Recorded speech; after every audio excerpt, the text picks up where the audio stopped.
Francisco de Asís ha sido universalmente reconocido como modelo e inspiración para todos los que buscan vivir en relación armónica con la naturaleza. No solo lo aman los cristianos, dice Juan Pablo II, sino también muchos otros creyentes y gente que, aun estando alejada de la religión, se reconoce en sus ideales de justicia, reconciliación y paz. Incluso Lynn White, que había acusado al pensamiento judeocristiano de haber provocado la actual crisis ecológica, lo propuso como patrono de los ecólogos y como ejemplo para toda la humanidad. Recogiendo este sentir generalizado, Juan Pablo II lo declaró patrono de quienes cultivan la ecología en 1979. El Papa Francisco reconoce que se ha inspirado en él para escribir sus dos encíclicas, Laudato Si y Fratelli Tutti, pues lo considera un ejemplo eminente de ecología y de fraternidad. Él no solo se sentía hermano del sol, del mar y del viento, dice el Papa, sino que se sabía también más unido a los que eran de su propia carne. Profundizando en esta idea, el Papa afirma que fue el testimonio evangélico de San Francisco con su escuela de pensamiento el que dio al término fraternidad el significado que ha conservado a lo largo de los siglos. Hoy tenemos que preguntarnos qué debemos cambiar en nuestra concepción antropológica para hacer posible el cambio global y la ecología integral. Mi exposición se podría resumir en estas dos frases tomadas de la encíclica Laudato Si. No hay ecología sin una adecuada antropología. Y la necesidad de superar esos dualismos malsanos que llegaron a tener una importante influencia en algunos pensadores cristianos. Como en todas las grandes crisis de la historia, tenemos que revisar las bases filosóficas y antropológicas que la han provocado. Una de ellas ocurrió en Florencia, el año 1341, al estallar una burbuja crediticia que en su origen y desenlace se parece mucho a la que provocó la reciente crisis económica del año 2007-2008. Aquella crisis precipitó el valor del florín, que era entonces la moneda de referencia, hundió el sistema bancario y causó una profunda recesión económica que duró unos 30 años. En aquel contexto de desconfianza generalizada, resultó preciosa la reflexión de los franciscanos, Bernardino de Feltre y sobre todo Bernardino de Siena, trataron de iluminar el nuevo contexto económico, retomando y difundiendo la reflexión del fraile Pedro de Juan Olivi, que 100 años antes había sentado las bases teóricas y las categorías de análisis para la comprensión y aceptación de la nueva economía del mercado. Esas ideas ya habían encontrado eco en otros autores franciscanos, como Juan Duns Scoto y Alejandro de Alejandría. Más tarde, los franciscanos promovieron instituciones financieras, denominadas Montes de Piedad, para contrarrestar la línea economicista que representaban los banqueros y prestamistas hebreos. El primero de esos montes surge en Perusa el año 1462, aunque instituciones similares habían empezado a funcionar en España 30 años antes, en 1432, con el nombre de Arcas de Misericordia y con el mismo objetivo que los italianos, de construir la comunidad cristiana sobre la confianza mutua y la caridad activa. Podemos recordar otra enorme crisis más próxima a nosotros, provocada por las dos guerras mundiales y por el Holocausto. Los innumerables adelantos tecnológicos, fotografía, cine, radio, de la Belle Époque, 1871-1914, parecían probar la supremacía de la civilización occidental, que habría alcanzado un punto álgido en la evolución darwiniana.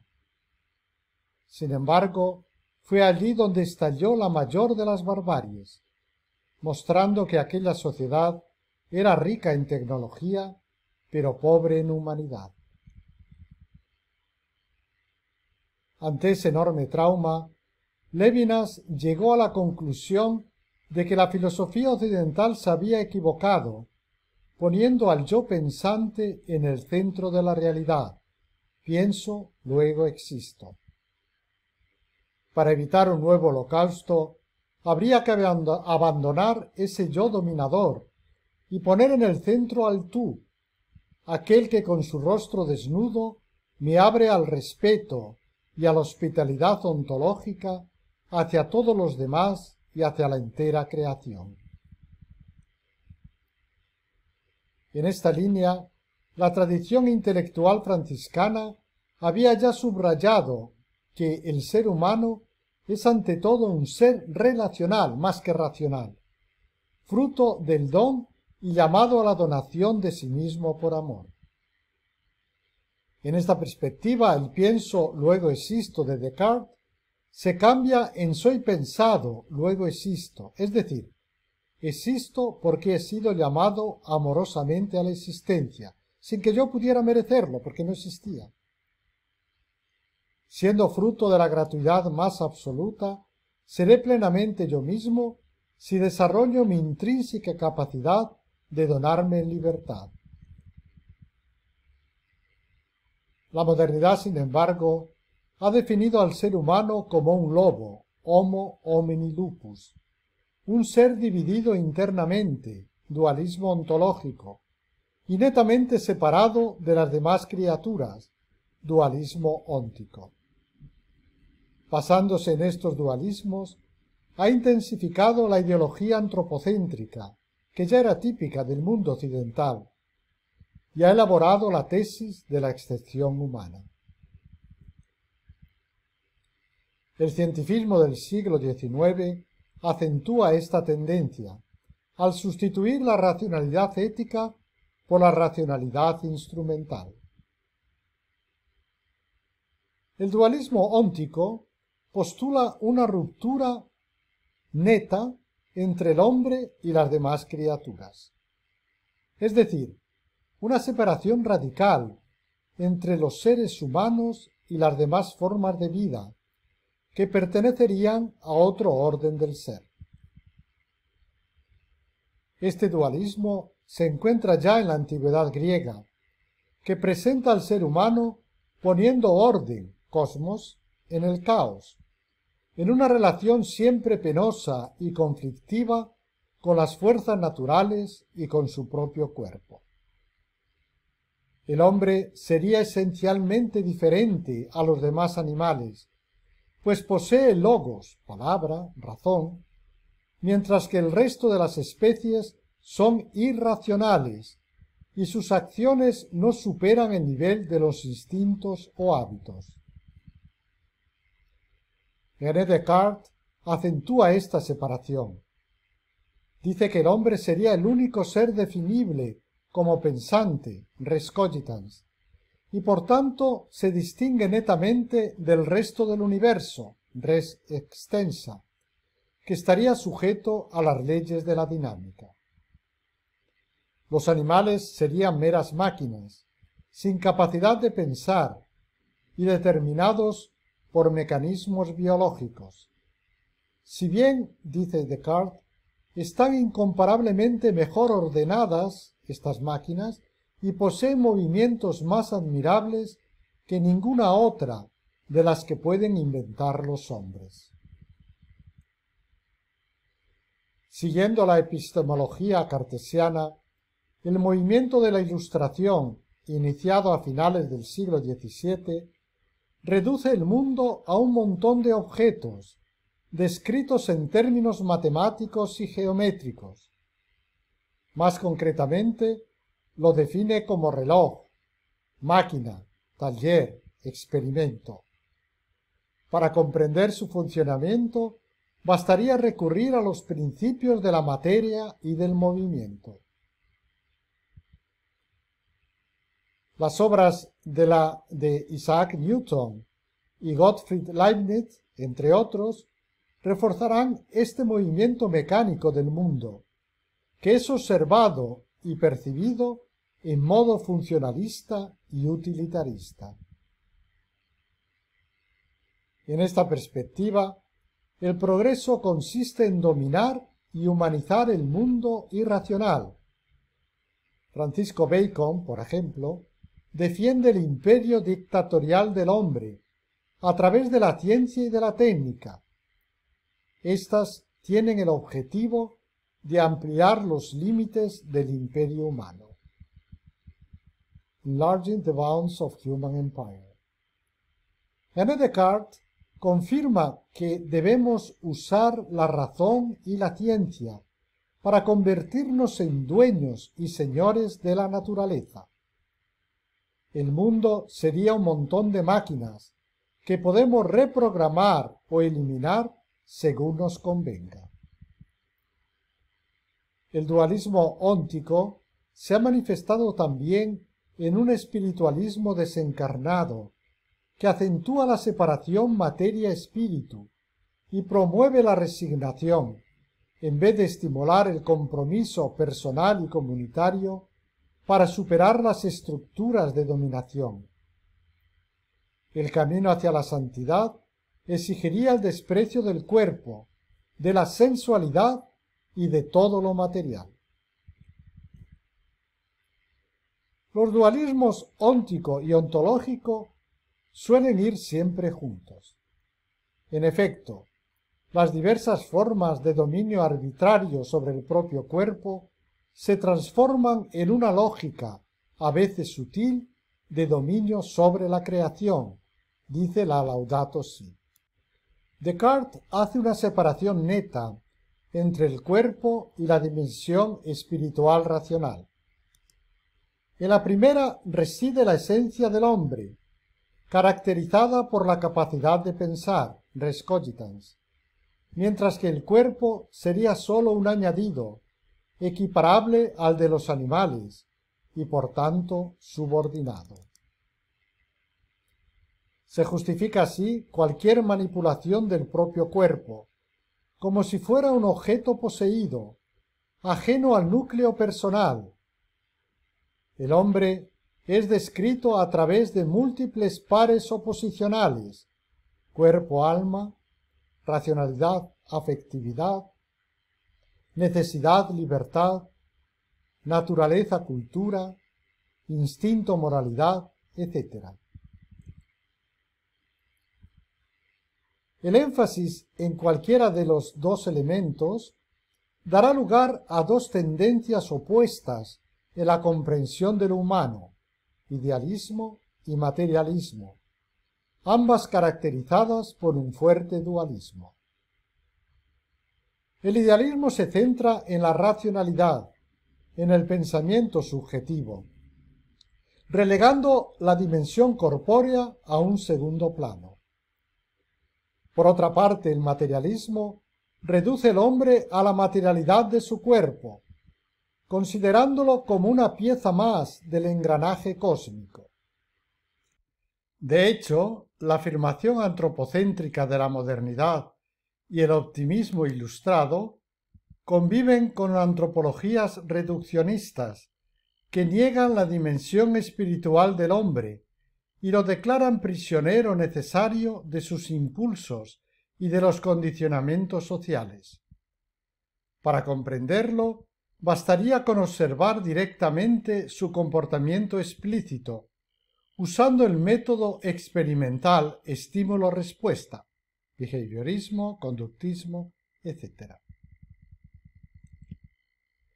El actual paradigma tecnocrático sigue tratando al cuerpo como si fuera una máquina defectuosa, que necesita ser reparada.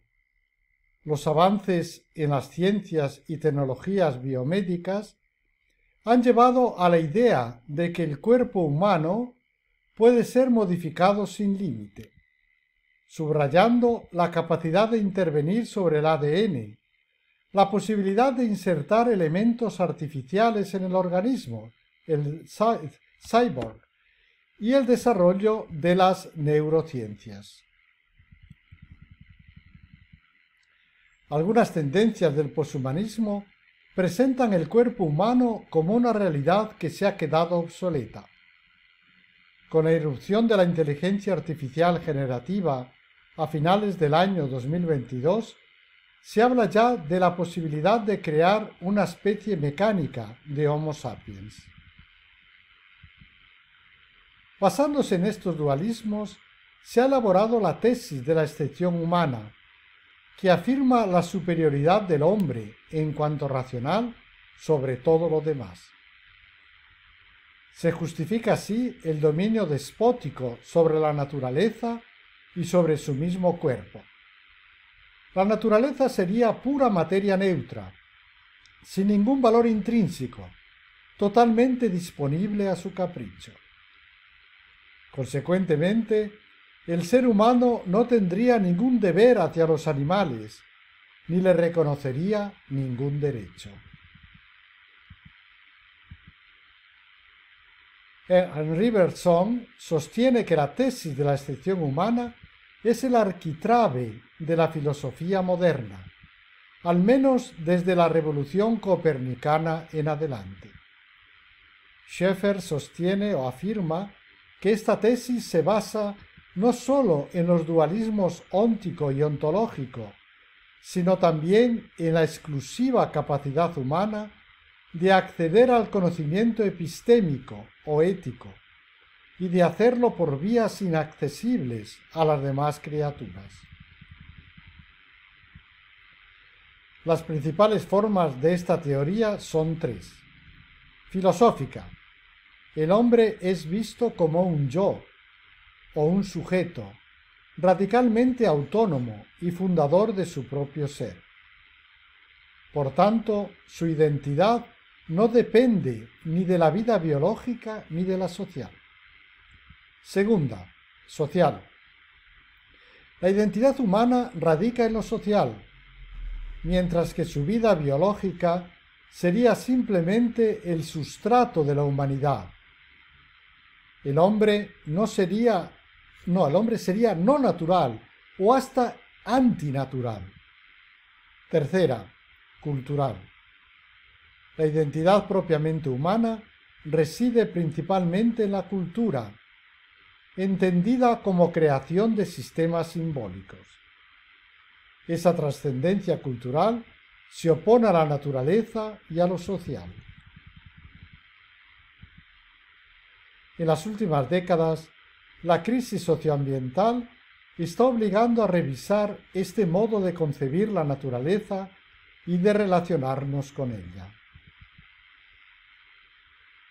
La tesis de la excepción humana suele ignorar los lazos naturales que nos unen a todas las criaturas, a la vez que acentúa la separación y el antagonismo conflictivo. La naturaleza sería un campo de batalla, o comes o te comen, donde sólo los más fuertes sobreviven. Darwinismo.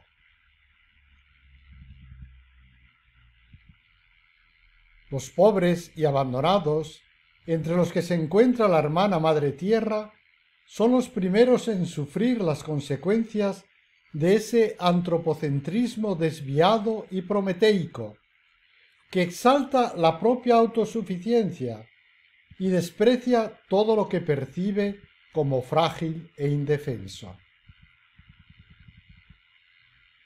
Se justifica así una dialéctica de conflicto permanente a todos los niveles.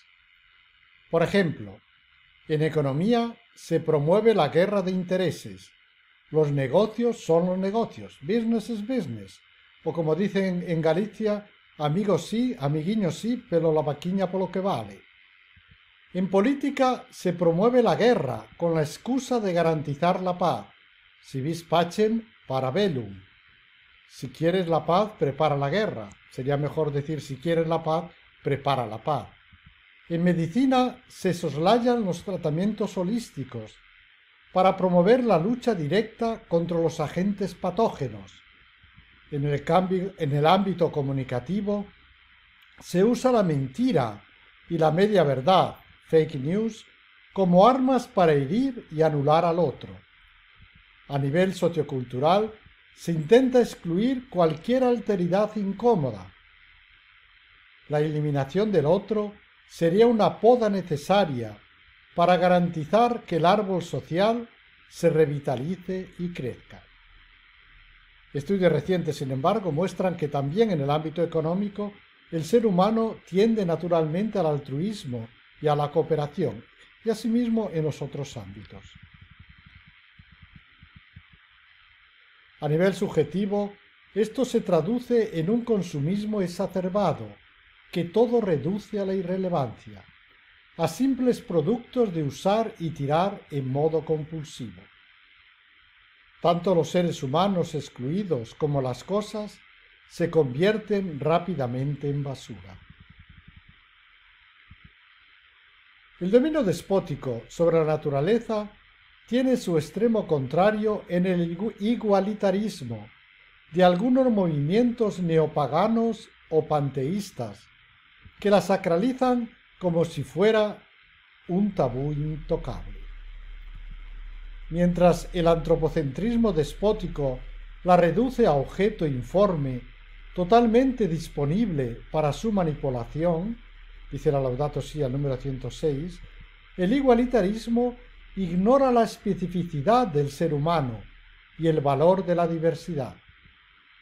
En ambos casos se anula la unidad en la diversidad, es decir, se destruyen las bases de una auténtica fraternidad cósmica. La visión cristiana supera ambos extremos. Por una parte, subraya la diferencia ontológica y axiológica entre el hombre y los demás seres vivos. Por otra, reconoce que todos los seres tienen valor intrínseco y forman parte, con nosotros, de una unidad biológica y metafísica. Excluye, por tanto, cualquier uso meramente utilitarista. En efecto, no se debe divinizar la naturaleza, ni colocarla en dignidad por encima de la misma persona humana. Francisco de Asís ve a la tierra como madre, pero también como hermana, es decir, como una criatura. Por eso la llama hermana madre tierra. Bases para un cambio global. Contradiciendo la visión conflictiva de la modernidad, muchos datos científicos muestran que en la naturaleza la cooperación prevalece sobre la lucha y que la unidad es superior al conflicto. Lee Margulis, entre otros, cuestiona la tesis darwiniana de la evolución y afirma que la colaboración ha sido más decisiva que la pelea. La vida no colonizó el mundo a través del combate, dice, sino a través de la interconexión. Las numerosas formas de simbiosis e interdependencia entre los diferentes organismos son un buen ejemplo de esa colaboración que ha hecho posible la evolución. Dentro del cuerpo humano, por ejemplo, la flora bacteriana nos ayuda a digerir y nos protege de microorganismos dañinos. Hay también muchos casos de interacción cooperativa y bidireccional entre las diferentes especies, aunque algunos autores sostienen que no se puede hablar de una verdadera comunicación entre las especies. La tradición franciscana y la encíclica Laudato Si sientan las bases de una concepción antropológica sin dualismos y abren el camino a la ecología integral. el dualismo ontológico no tiene sentido, porque todo lo que somos ha sido amado por Dios y por tanto es igualmente digno. El Verbo encarnado no nos redime de la materia, sino con la materia y con el cuerpo. El Vaticano II afirma que el hombre es corpore et anima unus, unidad de cuerpo y alma, unidad que es cuerpo y alma. El uso del ablativo en esta frase, en lugar del genitivo, subraya aún más esa unidad antropológica. Yo soy mi cuerpo, decía Gabriel Marcel. En efecto, el cuerpo es una parte esencial del ser humano, que no sólo tiene o posee un cuerpo, sino que es cuerpo, inteligencia encarnada. De hecho, nosotros creemos en la resurrección de la carne. El franciscano Alejandro de Ales dirá que el cuerpo no es un obstáculo despreciable, sino bello, armonioso y naturalmente orientado hacia el alma. Así pues, no se trata de subyugarlo, sino de coordinar todo lo que somos, para que nada nos impida la respuesta libre y agradecida a aquel que tanto nos ha amado.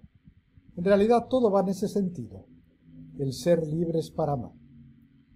Bonaventura de Bagnoregio insiste en que la unión de cuerpo y alma es armónica, sin ningún tipo de disonancia.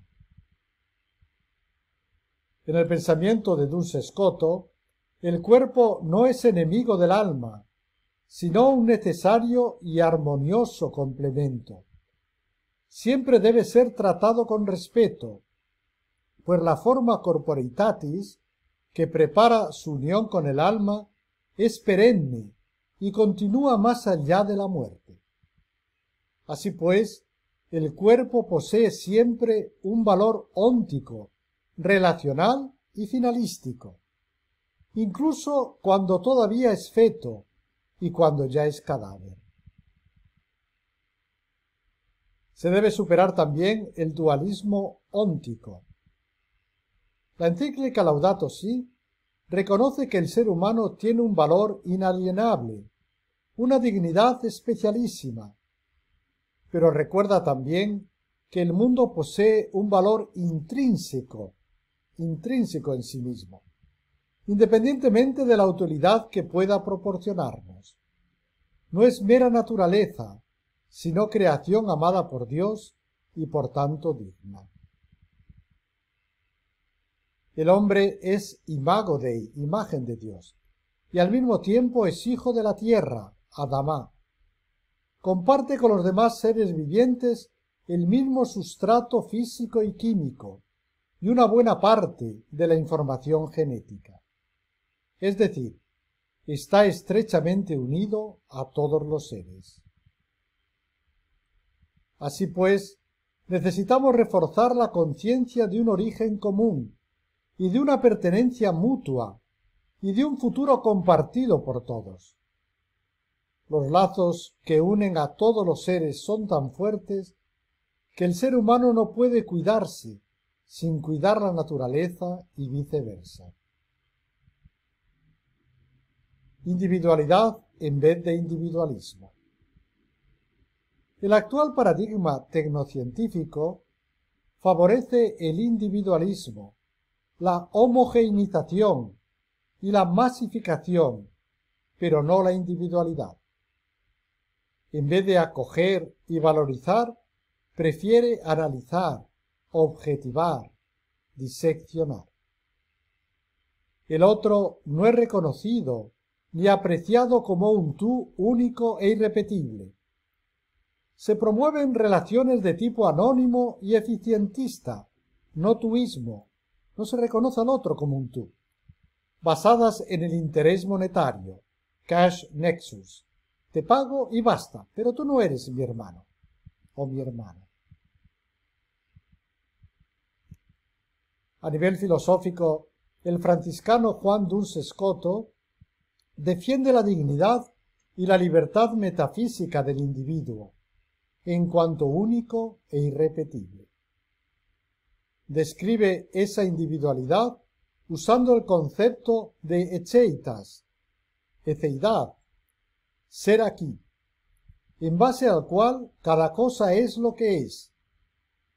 Zubiri lo define como el carácter de toda realidad, según el cual ésta no es físicamente otra.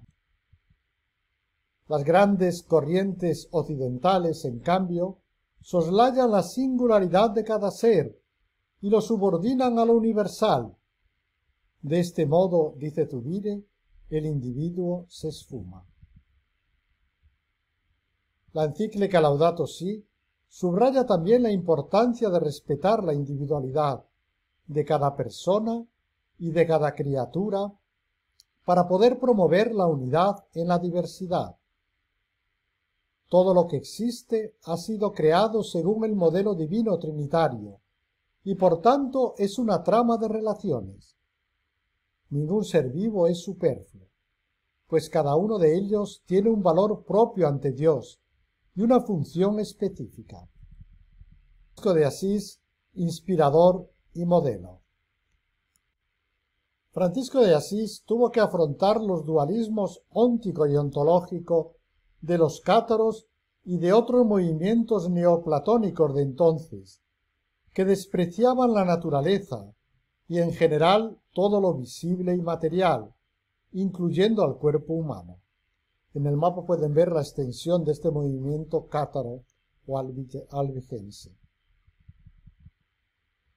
La herejía de los cátaros, de tipo maniqueo y agnóstico, despreciaban el cuerpo humano, que habría sido creado por Satán, el dios malo del Antiguo Testamento.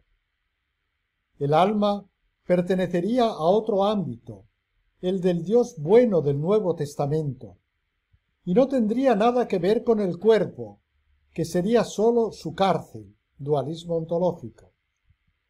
Para poder salvarse, el ser humano tendría que huir del mundo sensible a través del conocimiento del Evangelio, dualismo óntico. Rechazando esta concepción dualista, Francisco resalta la dignidad del cuerpo, que ha sido creado y formado a imagen del Verbo encarnado. Dios nos dio y nos da a todos nosotros todo el cuerpo, toda el alma y toda la vida, dice la regla nobulada. Supera también el dualismo óntico. De hecho, personaliza las criaturas, el Señor hermano Sol, nuestra hermana la Madre Tierra, y las describe con las mismas cualidades que atribuye al Creador en sus alabanzas al Dios Altísimo. Considerándolas hermanas, establece con ellas relaciones de reciprocidad. Él les presta su ayuda, su voz, y ellas le corresponden ayudándole a alabar dignamente a Dios.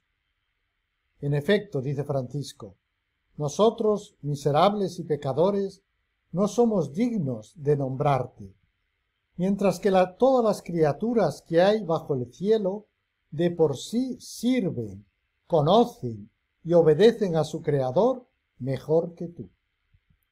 Así pues, con todas las criaturas y por medio de ellas, Francisco alaba a su Señor. Inspirándose en San Francisco, el Papa describe la tierra como una hermana con la cual compartimos la existencia y como una madre que nos acoge entre sus brazos. Esa unión íntima entre el ser humano y las criaturas se encuentra también en Buenaventura, que ve al hombre como un microcosmos, pues su orden interior contiene y responde al orden del macrocosmos.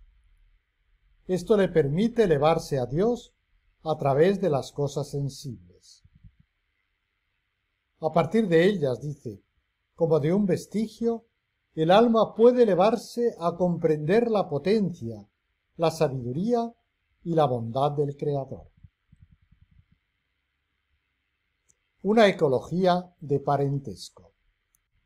En la época de Francisco, la cosmovisión era muy distinta a la nuestra. Tienen una imagen ahí que muestra cómo era entonces. Y tampoco existía el tipo de degrado medioambiental que ahora nos agobia. A pesar de esas diferencias de época y de mentalidad, resulta claro que la actitud vital de Francisco está muy lejos del antropocentrismo despótico que hemos visto en la modernidad. Francisco va mucho más allá porque no se siente ni dominador ni mayordomo, sino hermano. Ama a todas las criaturas porque se reconoce unido a ellas con estrechos lazos de familiaridad. Hemos visto que establece relaciones de reciprocidad. Hay una interactividad entre él y las criaturas.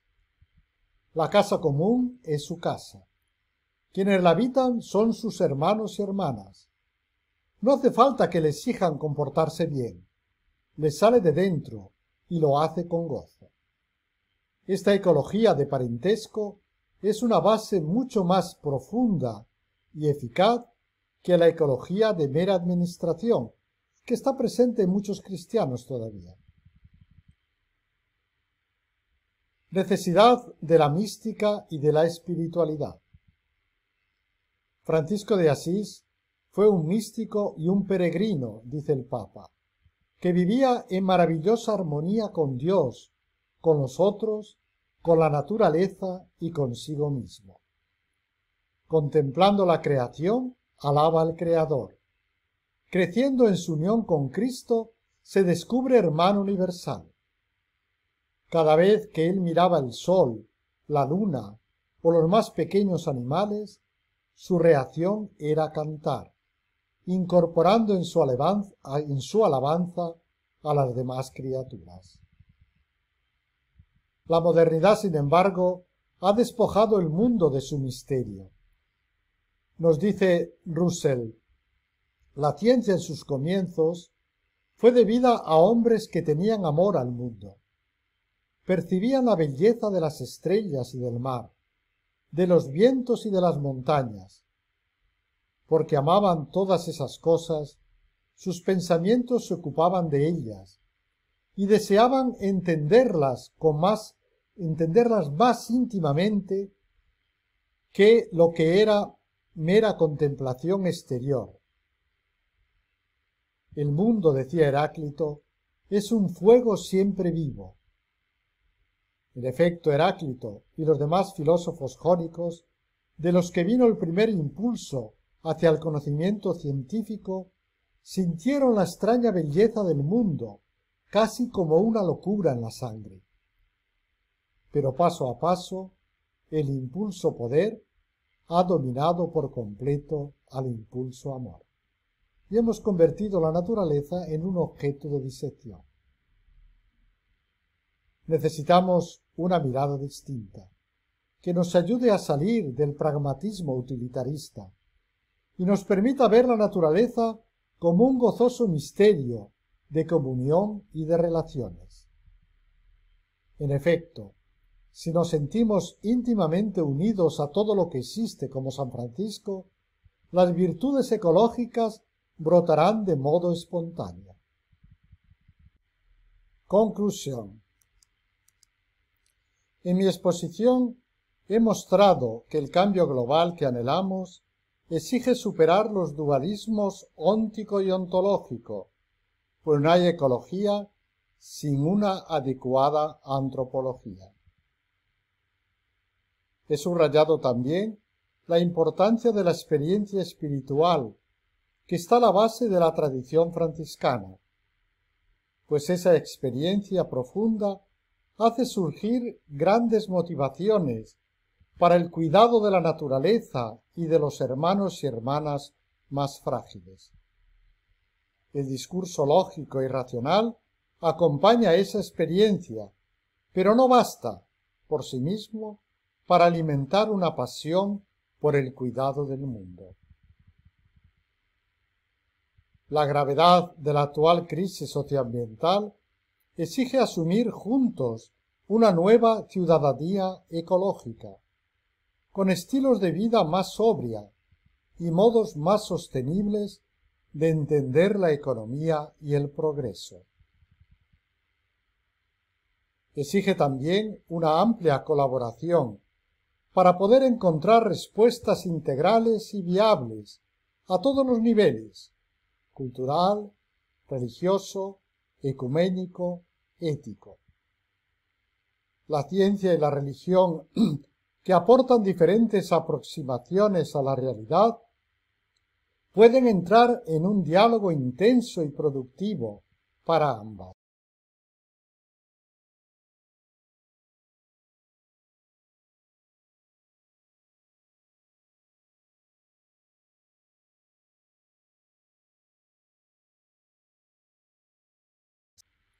Si quieren continuar profundizando en estos temas, pueden consultar mi página web antoniano.org.